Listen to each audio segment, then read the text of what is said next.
Alright, so for question 4, it says, for part A, the graph below shows the straight line PQ, right? And part 1, they're asking to find the gradient of PQ. So to find the gradient, the first thing we do is remember that we have a point, y1, x1, y1, and another point, x2, y2. And the gradient will be y2 minus y1 over x2 minus x1, right? So let's find 2 points and we're going to find the gradient. So we'll have x1, y1, and x2, y2. So let's take this point, for example. The coordinates are 0, 1, right? So in this case, x1 will be 0, y1 will be 1. This is the first point we're looking at. The second point we're looking at is, we could take any one, but let's just take this one, for example. So the coordinates are 1, 3. So in this case, x2 is 1, y2 is 3, right? Then we're just going to plug this in. So y2 minus y1, and that'll be 3 minus 1 over x2 minus x1, that's 1 minus 0.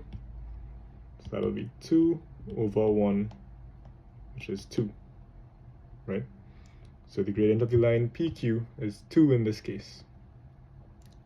Now they're saying write down the equation of the line through PQ in the form y equals mx plus c, right?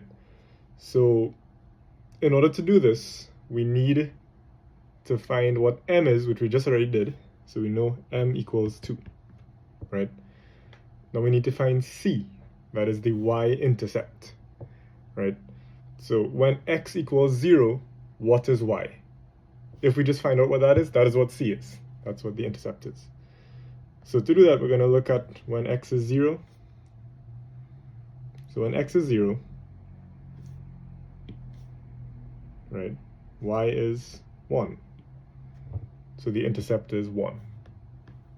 So we could write c equals 1.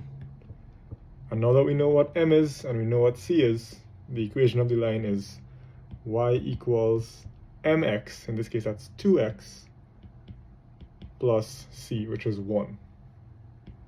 So that's part A. Alright, so for part B, they say two functions f and g are defined as f of x equals x squared minus 1 and g of x equals 3x plus 2. So first they're asking find g of minus 6. So we just have to substitute. So we know g of x is 3x plus 2. So instead g of minus 6, we're going to substitute. So we'll get g of minus 6 equals 3 multiplied by minus 6 plus 2, which is negative 18 plus 2, which is negative 16. So that's the answer for that one. Then they say the inverse function g inverse of x. So there's a couple steps for finding the inverse. So first of all, we write what g of x is. So g of x is 3x plus 2. Then typically we'd rewrite it with a y, just to make it simpler. So y equals 3x plus 2. And then what you want to do next is flip the x's and the y's. So we're going to switch this. So x equals 3y plus 2. And then now we want to make y the subject of the formula again. And these are the steps of finding the inverse, right? So you just write out the equation, y equals whatever, x plus whatever, switch x and y, and then make y back the subject of the formula. So let's do that. So x equals 3y plus 2, so we could take away 2 from both sides. Well, let's write it back here. So 3y plus 2 equals x. So we take away 2 from both sides. 3y equals x minus 2. And then we divide both sides by 3. So y equals x minus 2 over 3. And that'll be the inverse function, g inverse of x. Okay, so for part 3a, they're saying, show that f of g of x is equal to 3 into 3x plus 1 into x plus 1. Right, so we know f of x is, they said, x squared minus 1, and g of x is 3x plus 2. G of x is 3x plus 2. right? And so we know what f of x is. They're asking for f of g of x. So wherever we see x, we're going to put a g of x instead, because they're not asking for f of x. They're asking for f of g of x, right? So f of g of x is equal to be g of x squared, the whole thing squared, minus 1. So we just replace the x with g of x. But the thing is, we have an expression for what g of x is. So we're going to add that in, right, to simplify it further. So f of g of x is equal to, well, g of x is 3x plus 2. So it'll be 3x plus 2 squared minus 1. So you want to expand and simplify this. So you could write out two brackets, 3x plus 2, 3x plus 2, and like multiply it out. You could also remember that if you have a plus b all squared, that would be a squared plus b squared plus 2ab, right?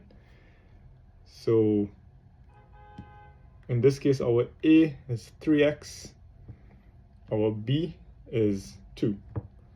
So we'll get a squared, so that's 3x squared, which is 9x squared. 3x all squared is 9x squared.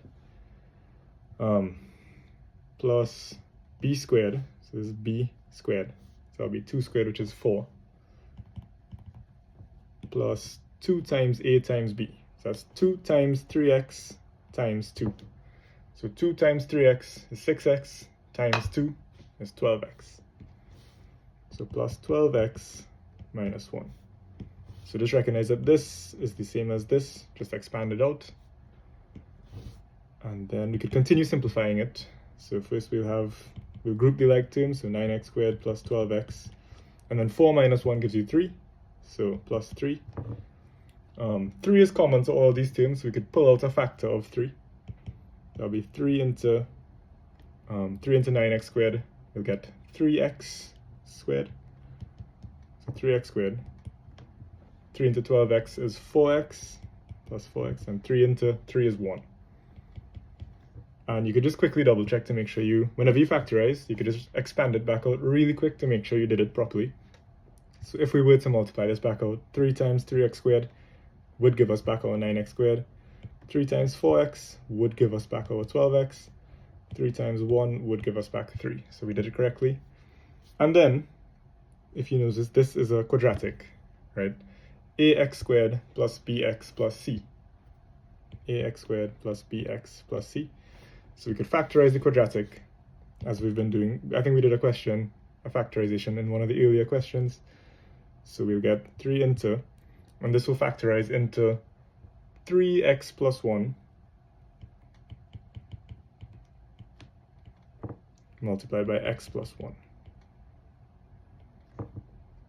right? And that is what they're asking to show.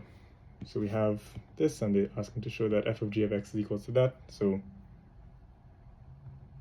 that's part A. And then they're saying, hence, solve the equation f of g of x is equal to 0. So we just found an expression for f of g of x. So they're saying to solve this.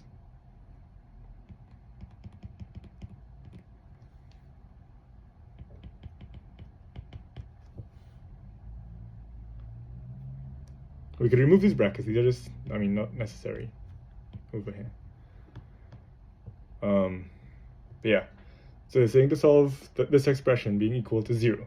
So whenever you have a product, like things multiplied, equal to 0, the solutions would be making each term 0, right? So we have 3 things being multiplied. Well, 3 is 3, so 3 can't be 0, so there's no solutions from there. In this case, if 3x plus 1 was equal to 0, so let's say 3x plus 1 equals 0, then 3x equals negative 1, x equals negative 1 over 3. So if x is equal to negative 1 over 3, that would make this whole thing 0, because it'll make this factor 0. Similarly, if this part was equal to 0, x plus 1 equals 0, that means x equals minus 1. So x equals minus 1 is another solution that would make this whole thing 0. because it'll make this term 0. So that's how you deal with a product when you have some multiplied things being equal to 0. See how, like, what values of x would make each term 0, and those are your solutions to the equation. So in this case, x equals -1/3 and x equals -1 are the solutions to the equation.